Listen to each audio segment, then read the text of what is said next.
Kai aku rangatira huri noa te motu, rarau mai rā. E whakapai ana etahi nehi Māori kei te whiua rātau e te kaikiri a etahi atu nehi. A inoi atu ana rātau ki te uepu nehi kia whakakorehia. Ko etahi o ngā kupu whakaiti e mea ana he mōmona he māngere anō hoki ngā nehi Māori. Kei ruku ai Tipene Allen, ngā whakamahuki. He tino kaimahi whaitake rātau I te motu. He hana koe? E whakaparahako ana. When you get these nurses on Facebook saying that Māori nurses sit on their fat lazy asses and eat all day and have hui, you know, what's that? That's saying, yeah, we don't like Māori. Don't like Māori nurses. He tono mo te kaikiri kua tukuna ki te kaunihira tāpuhi o Aotearoa. He oi, ko te whakahoki ki teiho. E ki ana horekau rātau e tau ana I te āho o te naue me te hāngai ki te haumarutanga o te tūmata whānui. There's no accountability for these nurses who are perpetuating racist behaviour. And what does Nursing Council consider racist? You know, what do they consider bad enough to discipline a nurse about? My concern is that these are nurses who are going to be taking care of our people. And that's scary. Hei tā te kaunihira tāpuhi o Aotearoa e aro nui ana te kaunihira ki ngā take kaikiri. Ka mutu ka pērā tonu, ko ngā naue kaikiri katoa e hāngai ana ki te haumarutanga o te tūmata whānui, ka aro nui tia mārikahia.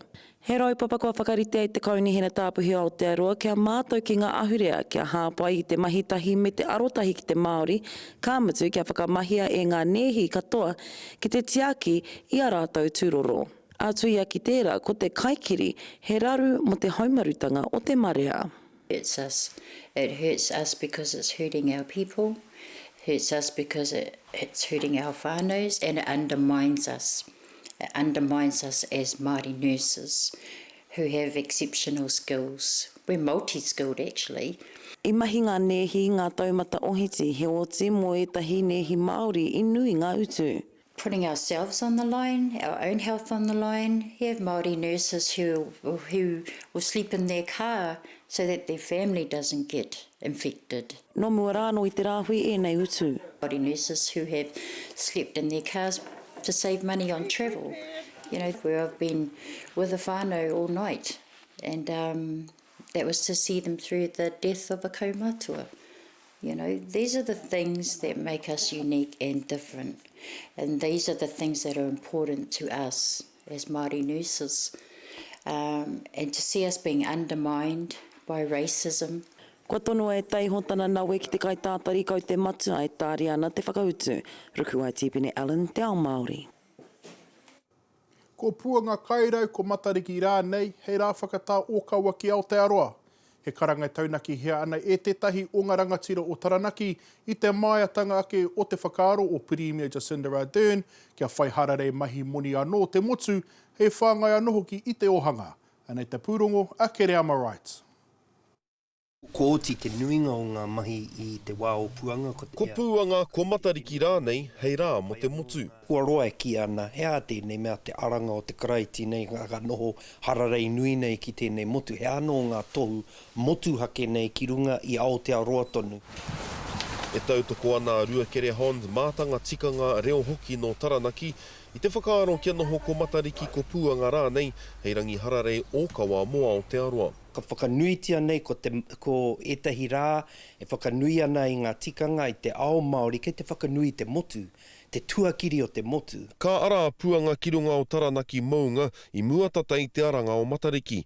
Hei tā Hond pai ake kia noho ko ia hei tau hou mo Aotearoa. Ko te mutunga o te tau, I te mutunga o ngā mahi whakatupu kai, te mutunga o te noho I roto anō I ngā whakaritenga o te tau, no reira ka timata anō te tau hou I roto I te hotoke. E rāweke hia nei te pirimia te whakaaro, kia whakatapu hia tētahi rā hararei ōkawa anō I tēnei tau, hei āwhinei te taha ohanga I ngā toa hoki, I patua kinotia I te rāhuitanga o te mate korona. Kare tonu au te tino mōhio me mea ko te hararei te tino aronga, engari he rā whakanui. Tautoko wau ki a mātariki no te kāinga tēnei, a wākunei whakaaro kaua e maumau mo te tauanaki. I tū atu I a matariki me puanga, rā ētahi e karanga ana kia noho ko ngā riri whenua o Aotearoa, hei rangi ōkawa e whakamaharatia ana e te motu whānui. Me te tautoko hoki o te kōmihana tika tāngata. Ko te nuinga o ngā hararei, kei Aotearoa, nō rā wāhi te kaupapa.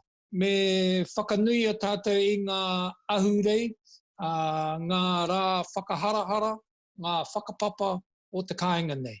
Tū ai te pūtake o te riri i a rua te kaumāwaru o ke topa. Te mea nui kia whakaputa anō i ngā kōrero o mua o ngā mātua tūpuna. Hei tā hoani eriwata tētahi kai whakahaere i te pūtake o te mau ngārongo i Waitarei tē rātau he kaupapa me wānanga. Me wānanga tonu ngā iwi. Ko te mea nui nei kia uru te katoa te motu ki roto i e nei kōrero, engari te mutunga e hoku kia kau e mahu e te ao Māori i roto i tēnei wānanga. O te ake tuwhera ana te pirimia ki te wā o Matariki, engari e ranga haua tonu tia ana te kaupapa. Kere am right, te ao Māori.